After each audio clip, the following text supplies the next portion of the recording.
This is Democracy Radio 104.9 Abuja. My name is Muhammad Kudu Abubakar. I'm your anchor for this special interview edition with the Director General of the National Institute for Legislative and Democratic Studies, NILDS, Professor Abubakar Sulaiman. Before we commence the interview proper, who is Professor Abubakar Sulaiman? He is a former Minister of the Federal Republic of Nigeria under the government of President Goodluck Ebele Jonathan, GCFR. Prior to now Professor Abubakar Sulaiman's appointment as DG, NILDS, he participated and served at various levels of government, culminating with his appointment as Minister, National Planning and Deputy Chairman of the National Planning Commission. He also served at the highest decision-making level as the Deputy Chairman, Nigeria Economic Council, and Chairman Transition Technical Subcommittee that managed the transition between the government of President Jonathan and President Muhammad Buhari, GCFR, in 2015. Professor Abubakar Sulaiman is an erudite professor of political science and international relations from the University of Abuja, an alumnus of Ahmadu Bello University Zaria and the University of Jos. He is also an alumnus of Harvard University with certification in leadership and public policy. Professor Sulaiman has widely researched, published, and delivered papers at various high-level conferences and capacity development activities within Nigeria and abroad. Professor Abubakar Sulaiman from Kwara State is serving his second term as Director General, National Institute for Legislative and Democratic Studies, NILDS. Sir, welcome to this special live interview on Democracy Radio 104.9. Thank you very much, Madam Kudu Abubakar. Let us begin by saying, how does it feel being a special guest on a radio station you initiated, founded, and established? Thank you once again. It was a mission, a vision accomplished. It was a dream that eventually came true. When I came on board as the Director General of the Institute, I came with a vision, what I intended to do, what I planned to do, what I think should have been done that were not done, and what we should do in enhancing the capacity of the legislature and Nigerian critical stakeholders in democracy. And one of those visions was to put in place a medium that will serve as the voice of the people, through which the people will know what their civic responsibilities are, what the various democratic ethics are, and most importantly, through which the people will know what the parliamentarians are doing, the legislature. It was a very Herculean task, getting it done. It was something that when I initiated it, people said, no, this is not going to materialize, it's not going to be possible. But with the support of the leadership of National Assembly, precisely the then Senate President, Ahmad Lawal, and the Right Honorable Speaker, Bajabi Amila, and indeed the council members of our institute, with their support, I move on, I push on, I did everything possible with the support of my management and my staff.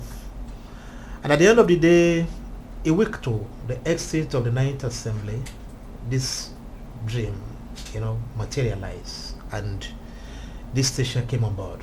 So it was something of joy to me the day we commissioned this studio. It was something of, happiness. I was glad that people were here to celebrate, and they could attest to the state of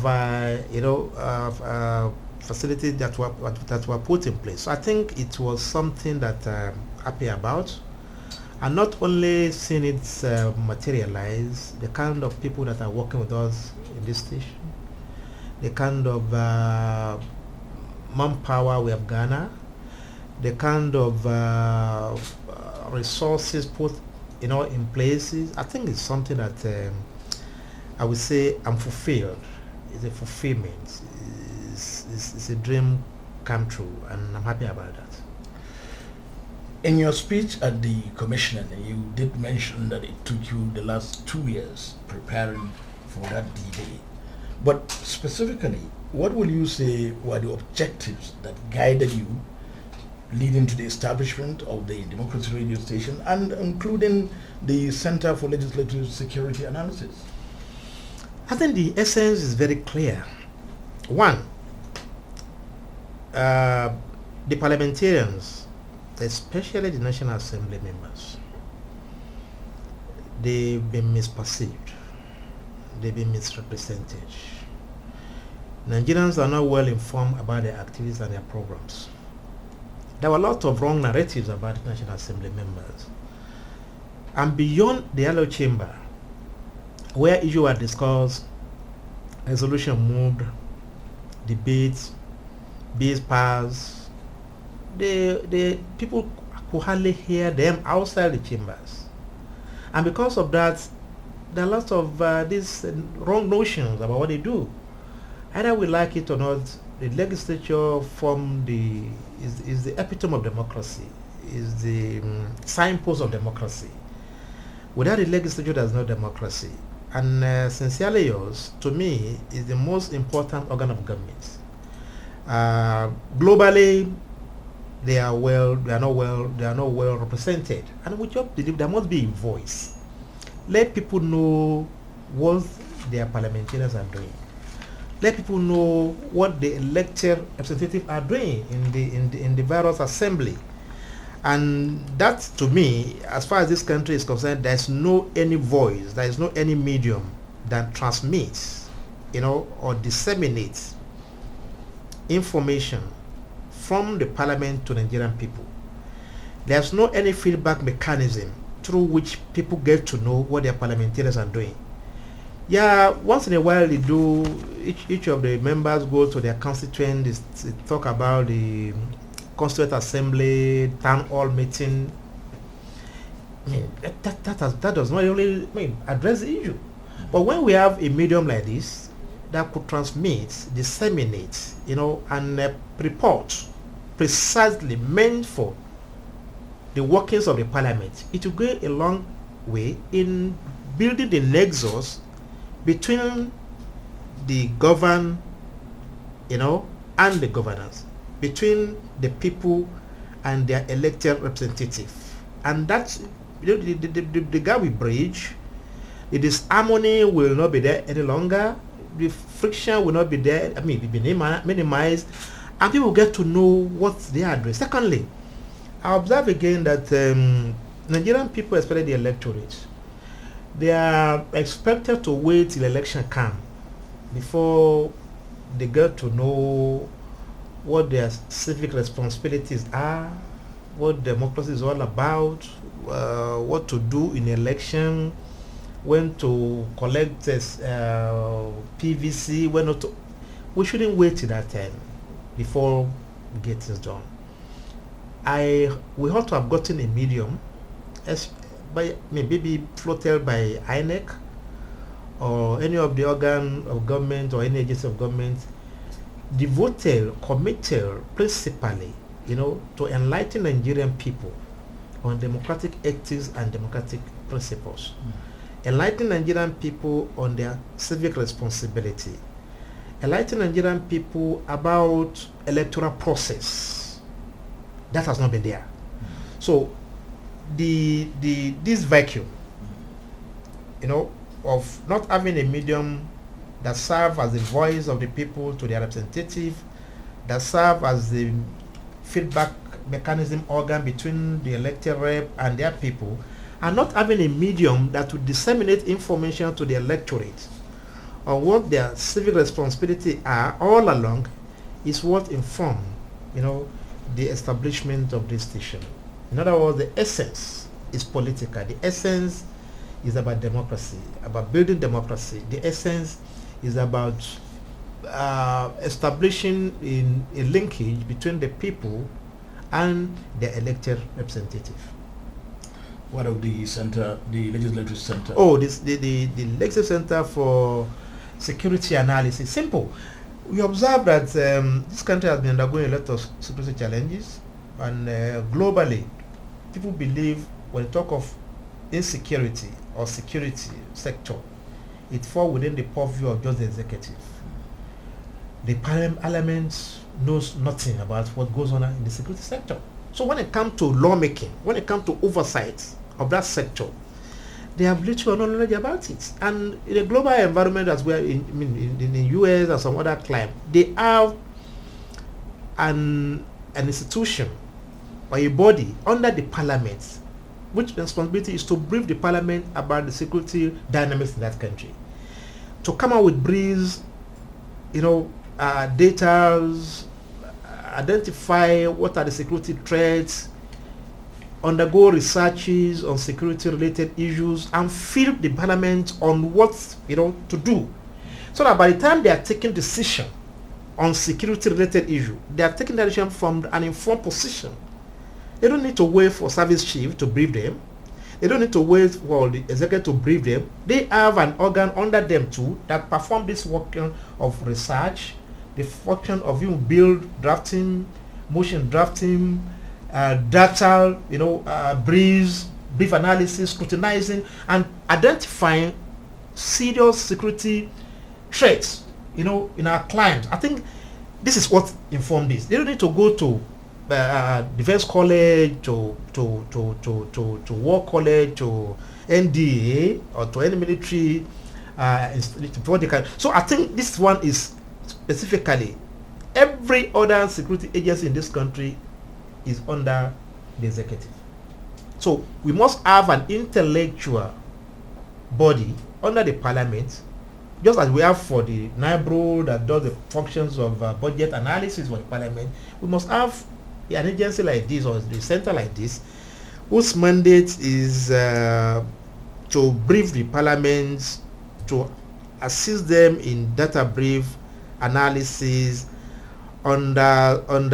undergoes some researches on security related areas, so that the parliament, who are the lawmakers, they are well informed, they are well briefed, they are well tutored, and they have the broad knowledge about the security situation in the country, so that by the time they are making law, or they are even making contributions in the house, or they are even coming out with any motion, or they are even engaging with the executive of this service chief, they are doing that from a well-informed position.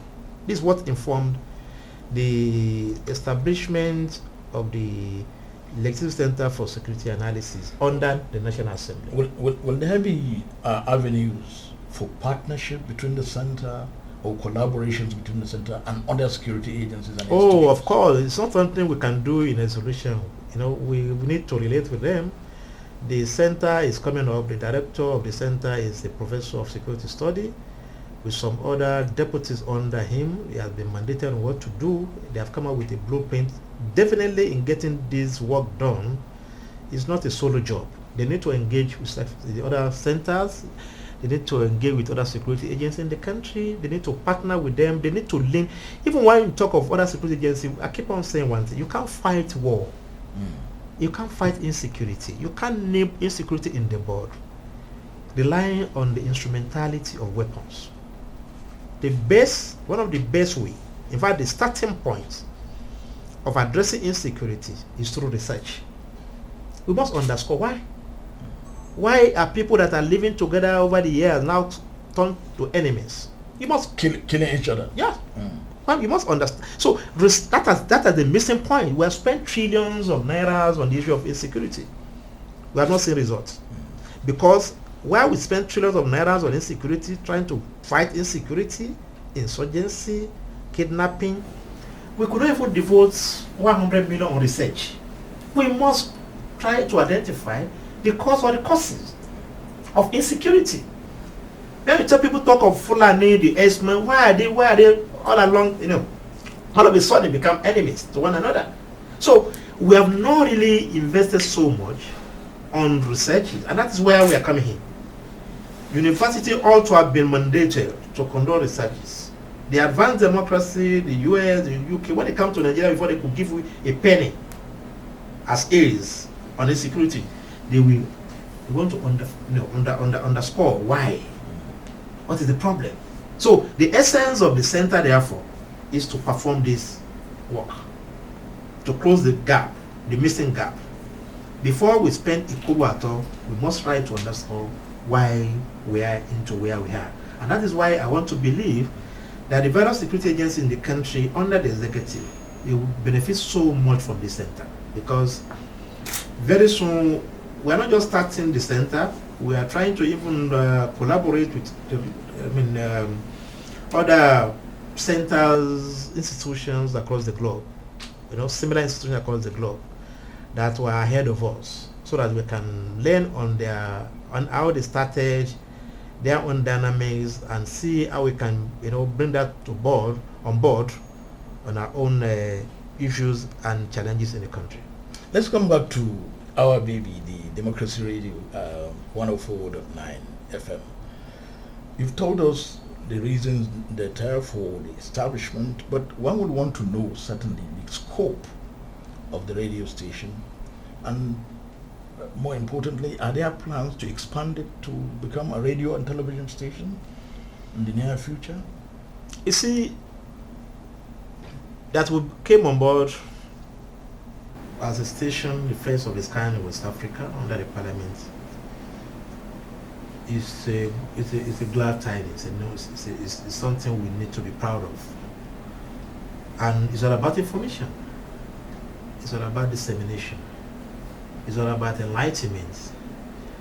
It's all about building, a synergy between the people and the governments. And radio is not the only medium to do that. I'm happy the day this station was commissioned, the DG of NBC, while applauding the move, the initiative, gave us a blanket license to say, yes, with what I've seen on ground, the first of its kind, the facilities you put in place, the DG, you are free to come and collect your license for the TV station. And in his word, that will cost you less.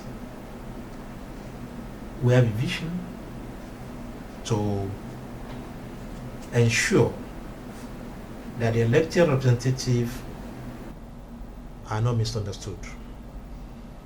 That elected representatives, some of whom are even far away from their constituents, need to know the feelings, the aspirations, the needs of their people through this station. We have as a mandate bridging the gap between the people and their elected parliamentarians. We achieved that through radio station, we achieved that through floating the other medium, but importantly I want to assure you that having strong, as we are starting now this station, and hoping that the management of the station will do well, I've been assured of by you and some other members of the station. Our next move, hopefully in the next 1 or 2 years, is to start putting things in place on how to get our TV station. And I want to assure you that will not take time. Even when you look at this radio station, some of this component of TV, is already there. What we are going to do is not going to be much. Maybe what we need is just space, little facilities. I mean, we are streaming online as well. I'm talking to you now, and you can switch on to using your telephone. You can even watch me live. You can watch us live. So I think it's something close to. So the assurance I'm giving Nigerians is to say that we are not stopping at this. We are going to scale it up. We are going to have our TV station hopefully in the next 1 or 2 years, inshallah, with the support of the leadership of National Assembly, and that support is giving. I want to assure you that, especially looking at the new S-men on board now, the uncommon governor, the uncommon senator, and the uncommon minister, and the uncommon senate president. It's one person that we want to go for such change. And the good thing again, that the speaker, the current speaker, Tabini Nabaz, was part of the last governing council, so he knows where we stop. Definitely, I wouldn't have problem with the two leadership. Why I'm thinking of 2 years? They may even give me six months. Did you want it done in 6 months? And with the resources on board, I know that should not be a problem for us, since we have been given the tab on the back from the NBC, and with the lack of yourself and some other managers there, I want to believe it's a matter of time we shall get the station on board, and we are ready to compete, especially with the private stations in this country, who people believe they are on the lead in terms of broadcasting. We are ready to compete, and we shall do everything possible. I'm talking to you now, we are even linking up with the donor agency to see how they can even be of help to us. We will need to really go global, because we must tell our story. We shouldn't allow people to tell our story, For us, we must tell our story. And to tell our story, we must put all the mechanisms in place, ensuring that the wider audience will get our story. DJ, before we go to our first break, let me ask this question. NILDS' primary mandate happens to be capacity building and training of legislators and other stakeholders associated with the legislature. But unfortunately, it appears that there is this development of attrition of members of the National Assembly. In fact, from the 9th Assembly, only about 30%, we understand, returned into and became part of the 10th Assembly. And this has been happening from 1999 till date. And these are people that NILDS have already trained, but you find that they don't get re-elected.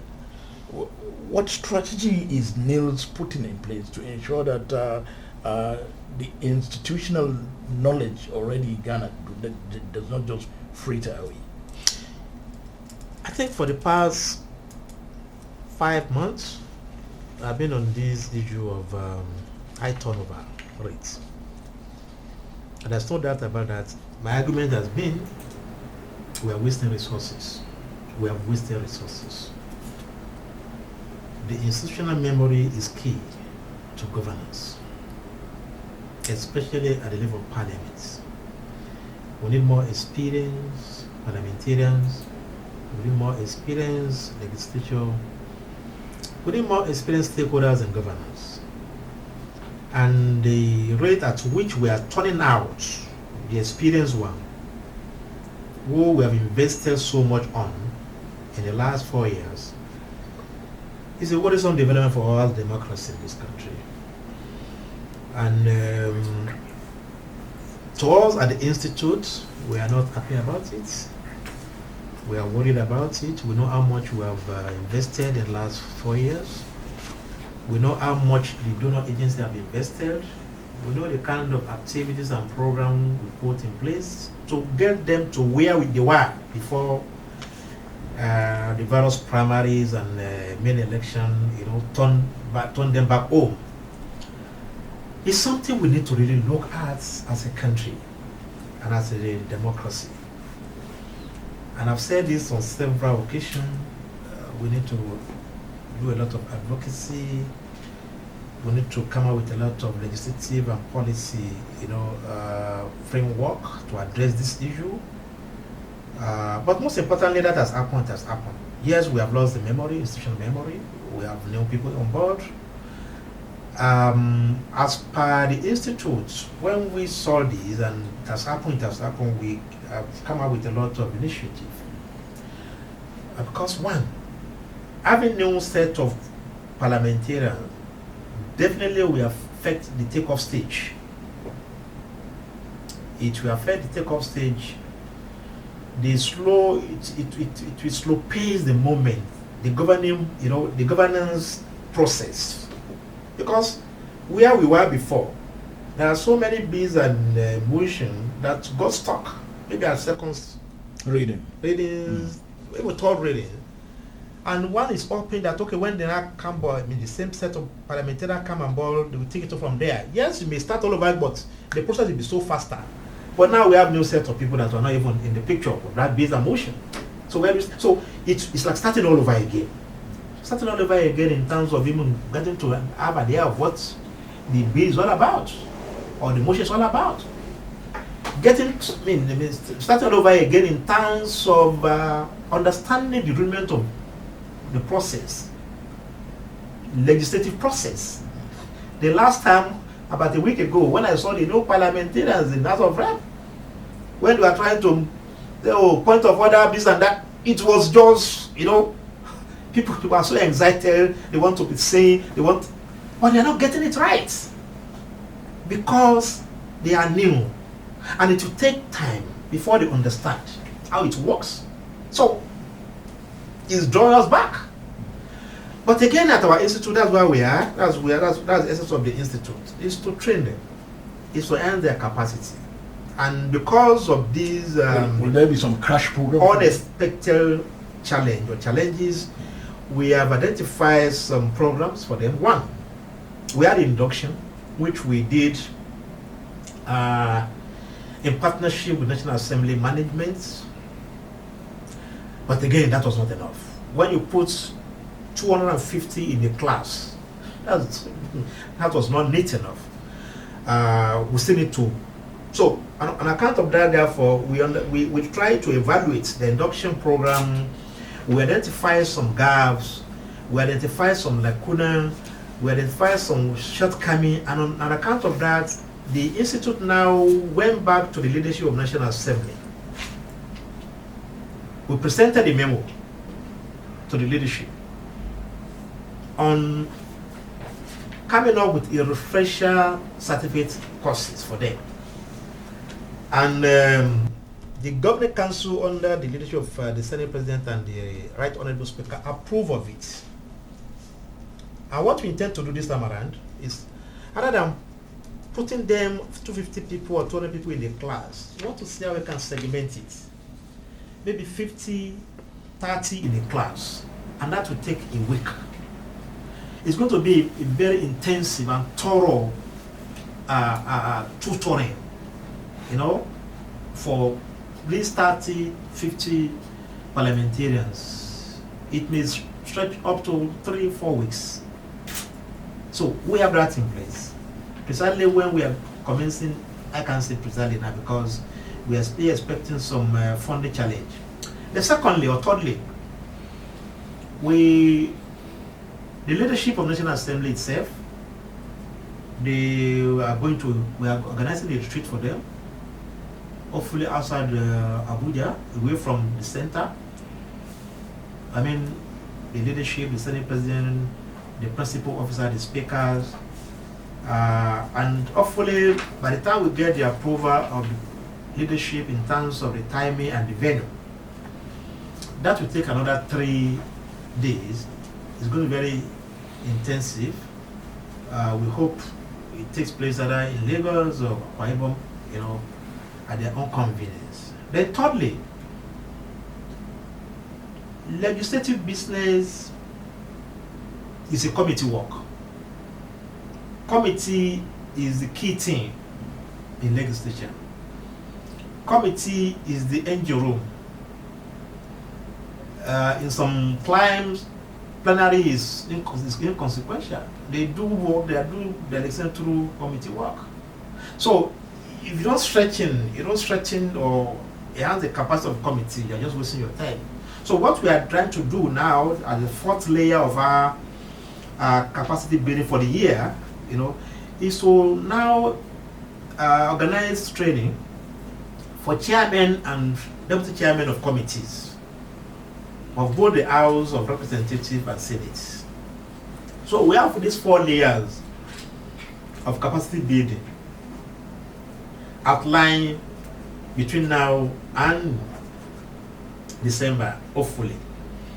And we want to believe that if we're able to do this within now and December and the next 5 months, we must have considerably addressed the lacuna, so to speak. We're not stopping at that.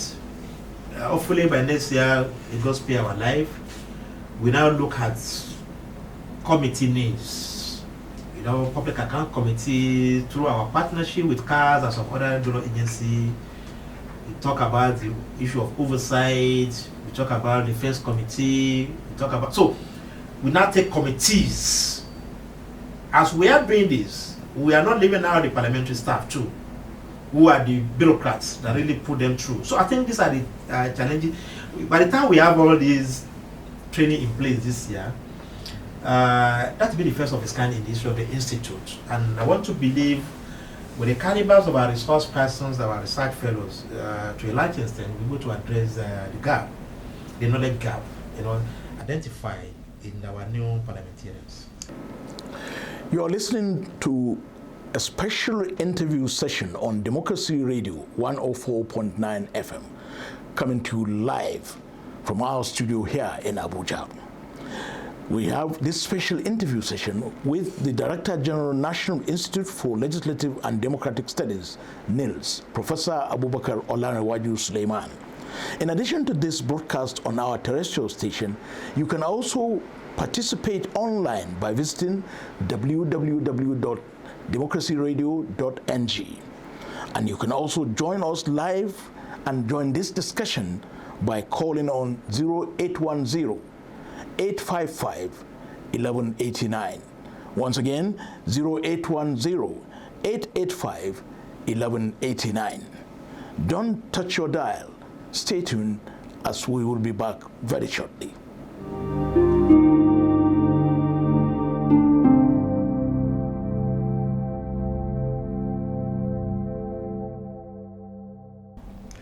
Professor Sulaiman, sir, as DG NILDS, you are serving your second 4-year term. And capacity building, you've just told us before we went on break, is the principal mandate of NILDS. But I'm aware NILDS also offers diploma, degree, and postgraduate degrees in collaboration with the University of Benin. What has been the achievement in this regard since establishment and since you came on board as Director General? The institute is not just a training institute, but more or less like a university, so to speak, even though it's not term or name university. And we believe that beyond the short courses, beyond the training for parliamentarians and CSO, political parties, beyond providing the technical assistance to the legislators and other critical stakeholders in democracy, we need to scale up our services by delving into those specialized courses that were not offered in university in the country. You see, legislative business is a specialized business. And in our universities, conventional university, they offer conventional courses, programs. And we believe legislative assignment is not a repository or the monopoly of the parliamentarians. The parliamentary staff, their skill need to be honed. Their skill need to be enhanced. Their capacity need to be enhanced. They are the pillar on which rather the parliamentarian rests. They are the shoulders, and parliamentarians come and go. So how do we now come out with advancing the capacity of the parliamentary staff? And that was what informed the initiative of having some academic programs in place, the postgraduate programs. And these are courses. This is the 7th season we are running. It started under my predecessor, Professor Amalai, and we have graduated almost 600 Ghanaians so far in different areas of calling: parliamentary administration, party politics, legislative study, legal drafting, official reporting, different areas. And under my leadership, what we have succeeded in doing is, one, is to ensure that we beef up the academic content of the programs. The first thing I did in doing that was to set up what I call, with the approval of our council, to set up what I call the Academic Advisory Board. You know, in university, you have the state of the university that perform the academic duties, academic content, looking at the academic, course outline, results, related issue, or some other thing. We wouldn't have that one, even though we are partnering with University of Benin, and they have their studies that under superintend our academic programs. But again, it's not out of place for us to have a similar outfit at the institute. So we put up this academic advisory board of 7 professors, headed by the former Vice Chancellor of the University of Abuja, Professor Muhammad Kudu, as the chairman. And the last 4 years, they have been doing a wonderful job. In the areas of quality control, you can't have better than that. So some of our students are senators and rep members or parliamentary staff all over the country. In line with MUC directive, we don't compromise standard. The same thing, the same qualification or requirement expected of you to apply for any master program in any university is the same thing with ours. And when you don't have the requisites requirements, you can't get it. So on the aspect of quality control, I think under my stewardship we have done so much. Secondly, the enrollment has increased from what it used to be. Before I came on board, maybe for economics something 50, but now you have 400 plus, in a year, and that has been a very encouraging development. Then thirdly, we have added some other new courses. The issue of official reporting, we are coming up with some other new courses to program this year. This we are doing public administration. This we are doing with a guideline or directive from MBTE. And thirdly, just last year we started our doctoral program, PhD program, in partnership with the University of Lokoja. So now we have our first PhD students on board, and they are doing very well. They are rounding up their first semester, and so I think there have been significant improvements. We have some other partnership. People are coming on board, like the ICSA, the Institute for Chartered Secretariats in Lagos, and some other professional institutes. We want to collaborate with us. These are programs that are not easily available, and upon looking at the caliber of our staff, the caliber of our resource persons, our consultants, and seeing the quality of our products in terms of our students, a lot of them want to. That is not to say we are just a grant to want to accommodate every this and that here and there. As a matter of fact, we're not doing it for money. We're not doing it for profit. In terms of quality, you can't beat us. In terms of the caliber of our students and even tutors, you cannot, question our integrity. I think we are doing so, and this has really assisted the parliament, especially at the national level. People want to say, yes, I'm a product of NILDS Uniben program, and a lot of them, wherever they are today. And one thing I need to say is that one of the initiatives we brought, even though that was not domiciled under the Department of Study, was the internship program for the legal drafters. Across West Africa, even Africa as a continent generally, legal drafters are inadequate.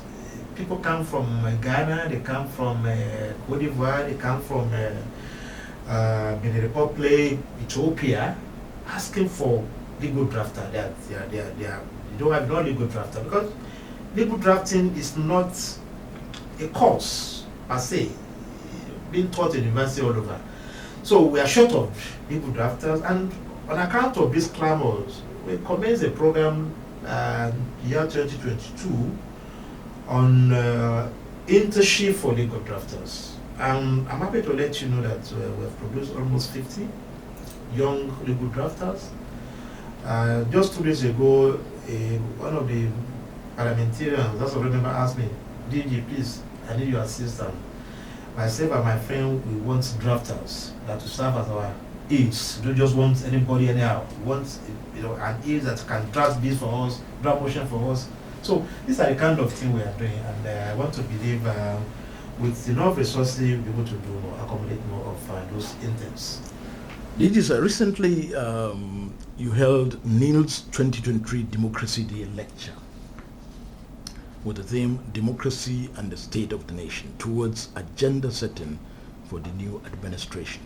Several papers were presented at that lecture, and what is of a concern to me now, or interest, is the recommendations, because it appears to me to be a recommendation to a new administration. Where are we on that? Yeah, we had the Democracy Day lecture, the second in the series. We had one last year. This year, with the new administration on board, we just thought, yeah, we need to x-ray the journey so far, our democratic sojourn, with specific attention to the new administration. Democracy Day is not just for us to go to the parade ground and march. We must evaluate what have we achieved. What has democracy done to us? Our democratic actors, how far so far? Are they practicing it well? The electorate, are they doing the job very well? The CSO, the press, are they doing the job very well? We have to really holistically examine our democratic experience. But this time around, with emphasis on the government, the Tinubu administration, what is it that we believe that government should address? What are the challenges? What are those things that could meditate? Yeah, we're happy, we rejoice, and the last 24 years has been uninterrupted. But again, the happenings in Sudan, the happening in Mali, the situation in Chad is not, we can't say we're immune to it, because these are our sister African countries. And what goes in there, if we close our eyes to say it doesn't concern us, we must learn from it, we must show concerns, we must mediate, we must engage the actors to ensure that this crisis do not even snowball into our country. But while we are doing that in the spirit of good neighborliness, within the content of Afrocentric policies or Afrocentric foreign policy, the most important thing is what can we learn from that? And that is why we believe, as a new administration, the panelists that came on board say, look, we have to look at the issue of security. We thank God. It's just by His grace that in the last 8 years, under the last administration, we survived. Because the killings are just too, much. And that the military and youths who are restive have faith in democracy, in government, is something we need to thank God for. So the fact that we had it rosy then does not mean we can easily have rosy again. So the new administration must face that issue of addressing insecurity squarely, because that could meditate or serve as a threat or constitute a threat to our democracy as a people. Then we look at what are the major social political challenges. The issue of inclusivity, the issue of poverty, the questions of debt, and even the issue of subsidy. The hardship is getting too much. our Nairas is becoming, I don't know what to call it again, national issues that they believe that if not addressed could impact negatively on our democracy. And I'm happy the scholars, for instance, when the Professor Obiano, I mean the lead presenter, Okechukwu, said the problem we're having as a country is that we wouldn't want to marry democracy with development. When people crave for democracy, they want military to go. They want the military to go that time. It's because they believe with military out of our way, there'll be development. So it's not because they want Kudu to be elected. No, Kudu to be elected to better their lot. So, but where Kudu was being elected and doesn't better their lot, is getting worse for them, then they begin to ask the question of what essence is that democracy. So we can only appreciate democracy and know what we intend to do if we see democracy as a sister or partner to development. And other panelists too, tend to now align with them. The General Ayuana, for instance, spoke about the issue of insecurity. Our scholars, Professor Kwanashi, for instance, talk about economy. You understand that until we're able to address this, Nigeria are becoming restless. Yes, we have removed subsidy. After that, what next? How do we cushion the effect of this removal? What are the palliative measures in place? Nigeria expected so much, a lot of expectation, because the essence of governance, in line with the Section 2 of the Nigerian Constitution, is the well-being of Nigerian people. So if the well-being is not being addressed, then what's the essence? So we just believe we need to put before Mr. President. He has started very well, no doubt about that. He hit the ground running. He has taken some drastic decision which people would never thought he could dabble into, with courage, with determination. That's a good starting point. You understand?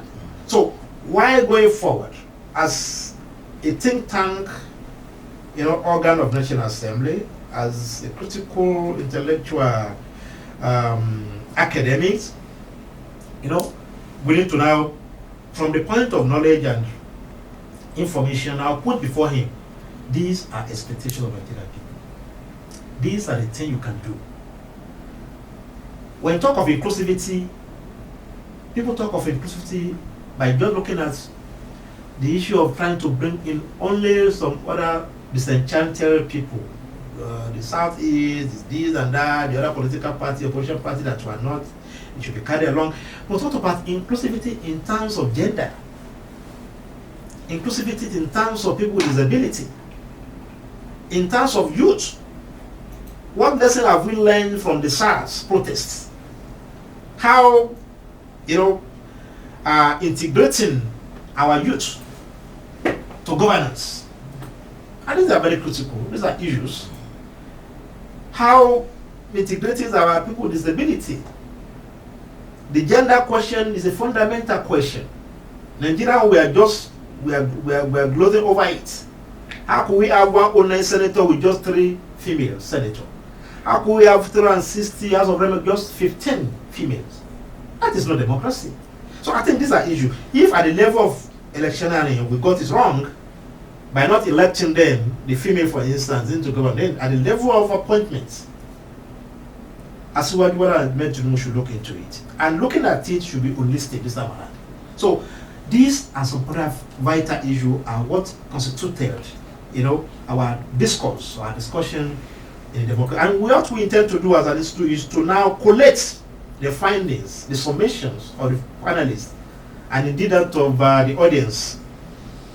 Collect all these findings and submit to Mr. President through the National Assembly. That will form part of the intervention from the legislature to the executive.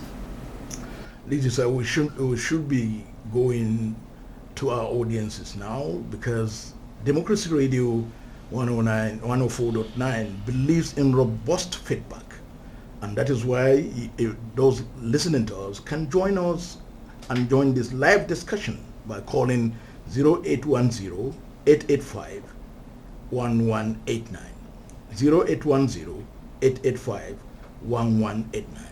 Our guest is the Director General, National Institute for Legislative Studies, NILDS, Professor Abubakar O Sulaiman. Good morning. My name is Oluwakemi. I'm calling from Asokoro. All right. And your signal is very good, by the way. Thank you. All right. Do you have Thank you very much. I've been waiting patiently to speak to Prof. All right. Yeah, I've followed his trajectory on NILDS, as DG of NILDS, and I've been so impressed with the way he has not just conceived vision, but the way he has gone beyond the vision to realize this vision for the Institute. So we're really proud of him. Thank you very much. Thank you. Thanks, sir. So any question for the DG? Yes, 2 questions actually. Go ahead. All right, thank you. Yeah, on the issue of Democracy Radio, I've interacted with friends on the possibility of the radio maintaining frankness when it concerns calling out the government itself. And now, Prof, how is the station expected to navigate the challenges of objectivity and bias in its programming? That is one. And on the second aspect of my question, Prof mentioned the issue of competing, that we are ready, in fact, using his word, he said we are ready to compete with private stations and all of that. Now, you've mentioned doing homegrown content tackling democracy within the country. Now, beyond homegrown content, are there plans to partner or for partnership with foreign content creators so that you can take the station from, the local setting, so to say, to give it a global appeal? So if Prof may kindly address these 2 issues.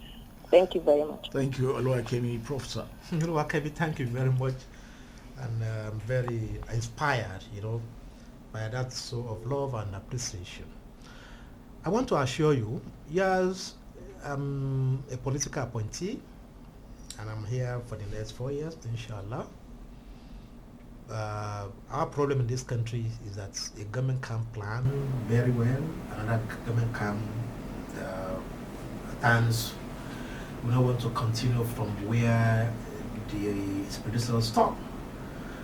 But with the kind of foundation we are trying to lay in this radio station, if you observe me very well, you have been following me very well in the last 4 years. I think as DG of NILDS, an agency under governments, we have not compromised, objectivity. We have not compromised standard. Even in our critique of government policies and programs, I think I've been accosted by a lot of people in government. I said, look, are you sure you're in government? Are you sure you're part of us? The way you talk, the way you analyze the issue, the way you critique government policy. And I keep on telling them, my response is that I've produced a lot of students that look up to me for leadership, for direction. I can't just disappoint them. I can't let them down because I'm in government. We have been consistent. I've been consistent with that. And I recall again, when I first came on board as the DG of the Institute, I used to have a lot of issue with my media team. Say, oh, God, we don't normally talk like this. Please, the media will think. I said, look, we are the compass with which the parliaments should work with. We are not to key into what they do. They should key into what we do. We should give them direction. And because we are knowledge hub. So as long as we tend to follow that principles and philosophy of objectivity, the same thing we do at the mainstream institute is going to percolate down at this level too. And that is why in our selections we're going to be the GM, the acting GM, and some other team members there. Our vision is very clear. We are giving them the mandate. And in the next 2 years, the way we are going to structure this station, it will be very difficult for anybody to come and say, look, we want to really compromise standard. It will be very, very difficult. People will think maybe I'm just being rhetorical, but it's something that is dear to my mind. I have a passion for it. We have started very well, and as a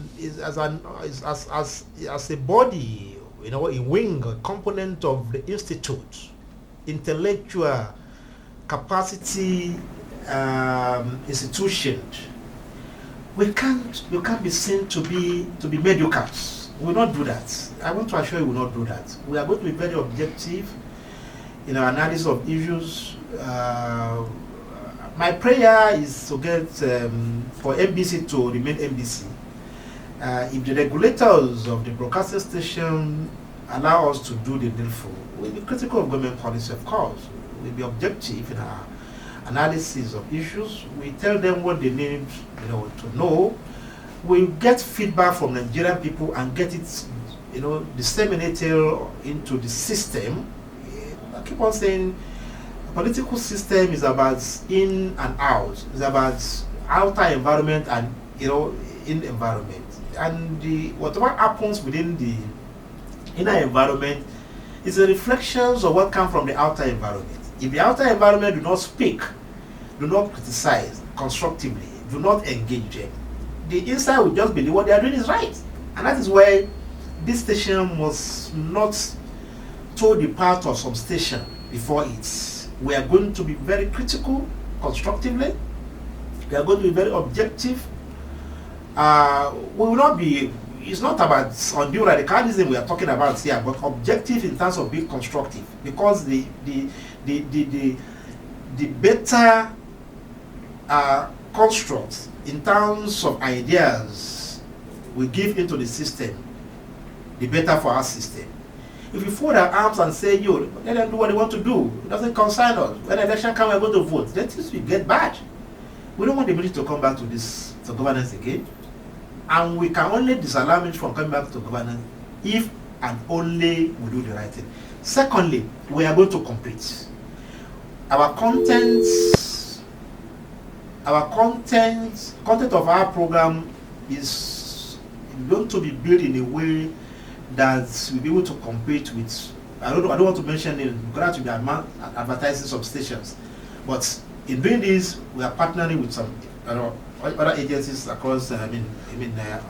Outside the country, we are going to partner with some foreign stations. The manager of the studio or the station has told me is work plan and what to do. All those areas we want to engage some other, foreign partners on. These are issues that I want to assure you that we are going to really delve into. We will not be disappointed, and inshallah, with your prayer and support, the station will progress. Thank you, Prof. We seem to be getting another call. Who's on the line? Oh, we have lost it. Prof, let's come back to the studio and ask the questions. When the calls come, we'll take them. Former President Muhammad Buhari recently, indeed on the 25th of May 2023, commissioned the permanent headquarters of NILDS. Is it going to be a gradual movement to the permanent side, or how is it going to be? Yeah, the permanent site has been commissioned by Mr. President, as witnessed by Nigerians and our friends globally. It's an edifice comparable to any other edifice, academic edifice in Nigeria. It's the first of its kind in West Africa, no doubt about that. And we are trying to put finishing touches in terms of furniture. Hopefully, our movement to the permanent side is going to be piecemeal. By next month, inshallah, that is July, first week in July, the DG is going to move, the DG's office is going to move, and that of 2 other departments. DG, let's stop there and take this call. Hello? This is Democracy Radio 104.9. Who is calling and where are you calling from? My name is Dr. Mohammed Osolafia. Oh, doctor, how are you? I'm very fine. Where are you and how are you receiving us? Yeah, I'm actually from the office in Maitama, and I'm enjoying the engagement so far. So I feel I should lend my voice. Any questions for the DG? Yeah, first I want to commend the effort of the DG. He's doing very wonderfully. For the past 4 years, he has been in the institute. The institute is doing very, very well. And the target of the institute has way gone beyond expectations. The only question I have is, before he came in as a Director General, there is this general perceptions or feelings that in the future, the institute will have what we call maybe University of Legislative Studies, meaning one day the program in legislative studies is going to go down up to undergraduate level and possibly up to diploma level. Because if I listen to the former DG, that was the concept before now, so that one day it's not going to be only a center for the legislature for National Assembly, but for the entire federation. So I just want to find out whether the Director General is also thinking towards this direction, so that in the future, NILDS will be like the University of Legislature that will cover the entire African sub-region. This is the area I think I have concern, and I feel if DG can shed more light. Thank you very much. I think that question is not an issue. My first appearance in this studio, I mentioned it, I reiterated it, and the media all over, they capture it, that our ultimate goal is to transform or transmute into a university for legislative studies. On several occasions I've said it, and I've said it again. I look up to a day, either under my leadership or my successor, whoever is coming, where or when this institutes will be given all the necessary legal backing to transmute into a university.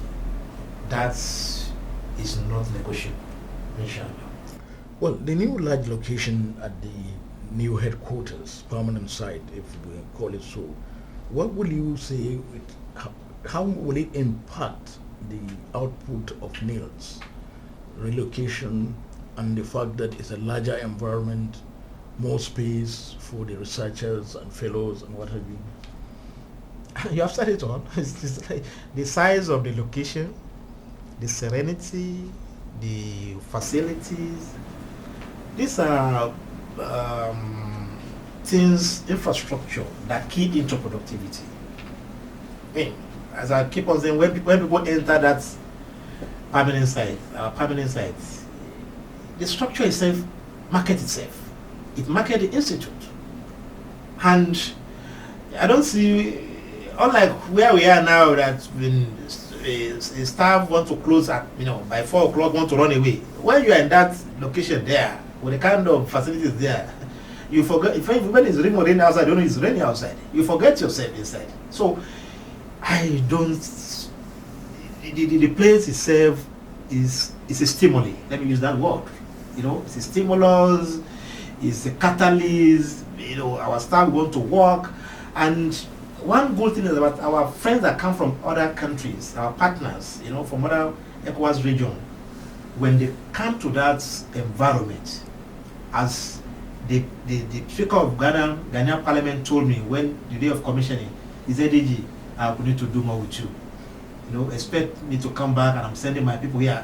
Looking at the environment alone, is what really informed such decisions. So I think you can't compare the permanent sites where we are moving in now to where we are now. It's a very lovable environment with all the facility, with e-learning structure. The library is about a 3-story building. You know what it means to have the researchers. When former president entered one of the offices, and I told him, Mr. President, this is an office for a researcher. He said, what? Just one researcher? You understand? So you cannot compare two. So it's not about talking here. People need to visit. When you come there, you see what of things there in terms of what we put in place. Then you now know that with the support of Nigerian government and Nigerian people, the sky is the beginning of our institute. We're still actually expecting more calls from our listeners, but before then, let's still come back to the Democracy Radio.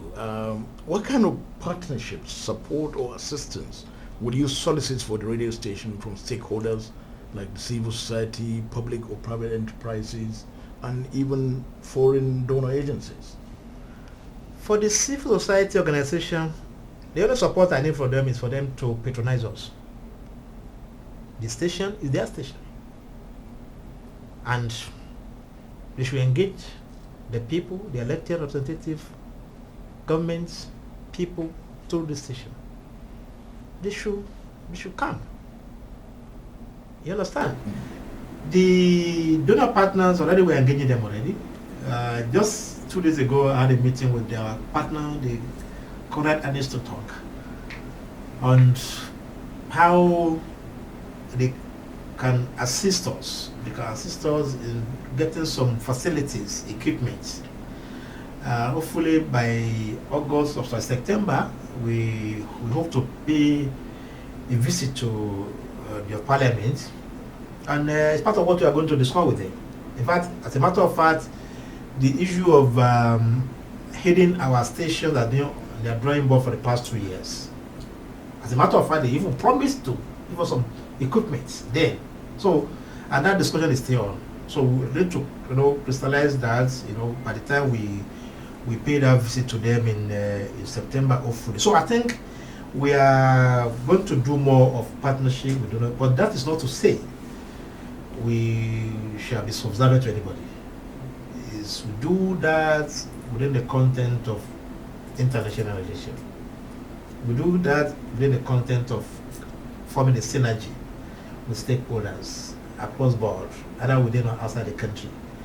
We will not surrender our autonomy, our sovereignty to anybody on the altars of assistance of whatsoever. So we are going to extend our hands of fellowship, to a lot of people and institutions that are interested in building democracy and enhancing the capacity of our critical stakeholders in democracy. Finally, DG sir, what's your message to listeners of Democracy Radio 104.9? Nigerians listening to our radio 104.9 FM, they should listen to this station. It's your station. It's the only radio stations that tells you what your parliamentarians are doing. It's the only radio station that tells the parliamentarians what you want them to do for you. And it's the only radio stations that say it the way it is. It is the only radio station that tends to build a capacity, your capacity on the issue of democracy and democratic ethics. Listen to the radio, you get the best of information, you get the best of news, you get the best of ideas, and most importantly, our youth will learn so much in the areas of dialogue and citizen participation in democracy. Thank you so much, Professor Abubakar Sulaiman, Director General, National Institute for Legislative and Democratic Studies. We thank you so much for obliging us on this special interview, our very first guest on Democracy Radio 104.9 FM. You've been watching and listening to us live on Democracy Radio 104.9 Abuja. Our guest, the very first guest on this maiden special interview session, was the Director General, National Institute for Legislative and Democratic Studies, Professor Abubakar Sulaiman. He has spoken to us on the reason data for the Democracy Radio itself, the challenges that the Legislative Center for Security Analysis will face or is facing, and the scope of what the NILDS will be doing as it moves to its permanent site. Thank you for watching. Thank you for listening. I am Muhammad Kudu Abubakar. Bye for now.